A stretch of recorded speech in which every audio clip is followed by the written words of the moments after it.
Hello, welcome to Do It Yourself channel. Today I will show you how to set up a shortcut to speak keyboard input allowed function in Samsung Galaxy Z Fold5 by using our volume up and down buttons in our phone. So we have to go to settings first, then we are looking for accessibility options, and here under advanced settings we have volume up and down buttons.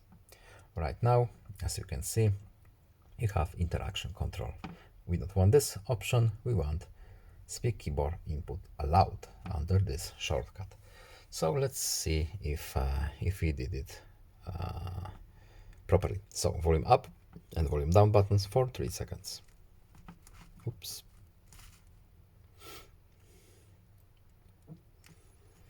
And yes, our keyboard is now turned off.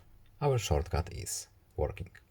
I hope this video was helpful to you. Please leave a like and subscribe. Have a nice day and see you in the next video. Goodbye.